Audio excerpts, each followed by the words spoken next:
been grinding games, studying openings, doing puzzles, whatever, but you're still below 1600. The truth is, it's not because you're just doing the wrong things. It's not because you're playing the wrong opening or anything. You're probably making 5 of these crucial mistakes I'm about to tell you in this video. And let's just get right into the first one. So the first one is actually going to be ignoring the concept of weak squares entirely. So weak squares are like squares that are weak, right? For example, let's say knight f6, bishop f4, c5. This is probably the most aggressive way to play against the London system. And now we go pawn to e3, and or white goes pawn to e3, and now we play immediately queen b6. This is definitely one of the most aggressive ways to deal with the London system. And now I have set up. I said, okay, 1800s, right? Let's just go 1600s. Only 1600s on leeches. What is the most common played move? Pawn to b3. Pawn to b3. That's a terrible move. Why is that a terrible move? Because it's creating weak squares, right? This square is now really, really weak because there's no pawn controlling it. This is a weak square. And weak squares are simply squares that have no control over, that you have no control over, and your opponent can exploit. It's also really bad because your dark squared bishop is here. Your dark squared bishop is literally locked out. It cannot even go back to control it. And the dark squares can be really weak if you don't have a dark squared bishop, but your opponent does have one. And that can be a huge problem for you. For example, in the Catalan defense, say white wants to play the Catalan. Okay, this is maybe a little bit of a weird move order. Or let's say something like this. And white were to trade off this light squared bishop. Let's say for some reason this is never going to happen in like a real game. But like, let's say for some reason this is on the board. Obviously here black is down a pawn, but this is really weak now. And we still have a light squared bishop, so maybe this is not right now, but in the future we could put our bishop here and there's just no competition, right?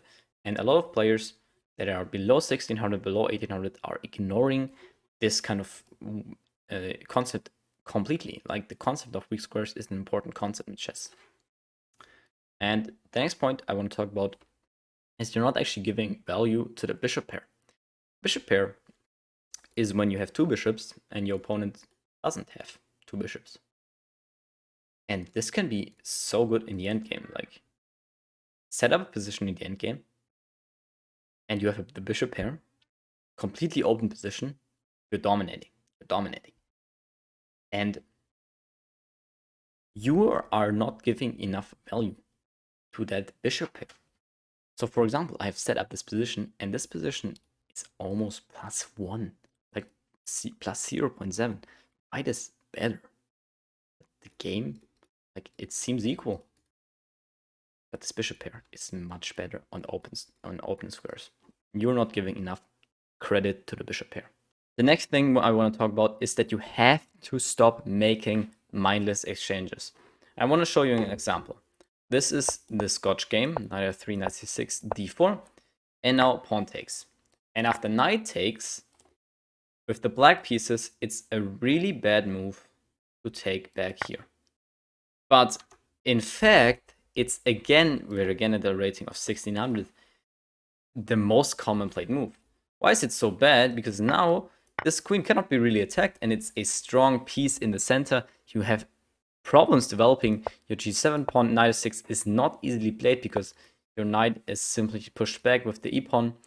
And you have problems developing. I mean, queen f6 is the top engine move, already a awkward move. You want to place your knight there normally, so you shouldn't really just mindlessly exchange, right? For example here, every trade, keep this rule in mind, every single trade has a winner and a loser. In this particular position, the trade is losing, or the loser of the trade is black because the queen gets active and it isn't easily removed. I mean, even if you play something like c5, queen is quite good here and the c5 pawn is really weak. So every trade has a winner and a loser. When should you trade? You should trade when you can gain a tempo, for example, or when you're, for example, in your position, this trade helps you position. If, for example, you trade off the worst piece, for example. But gaining in tempo is also a valid reason. Just try to evaluate. The trade. Like, for example, here you can wait after this. Should I trade? Is it good for me if I do a trade? And then you just evaluate, right? This is basically your thought process, how you have to go. Don't mindlessly exchange. You're not gonna be a good player. I mean, let's put even 18 and 2000 here. Then it's still the most popular move. Okay, this is crazy to me. Even on 2000 level, it's the second most popular move. That's absolutely crazy in this position. Playing knight takes d4, getting this really active queen.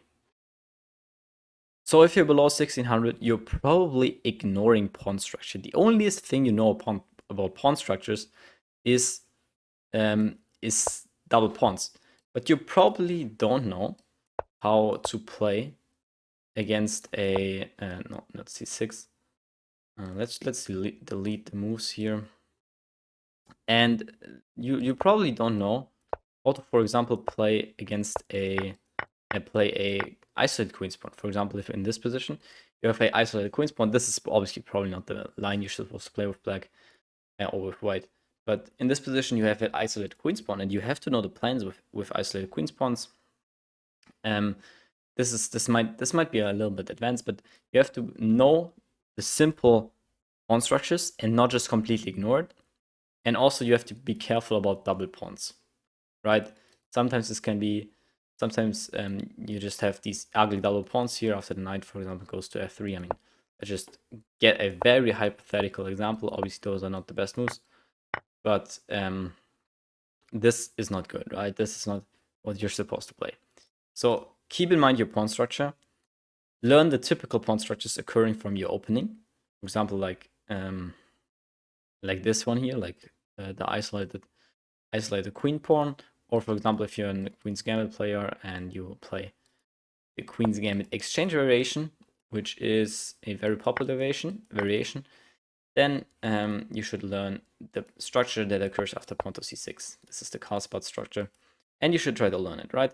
Learn your common pawn structures and get into the topic of pawn structures. This can be greatly important for your chess improvement. So now, the last thing I want to talk about is that you're missing tactics.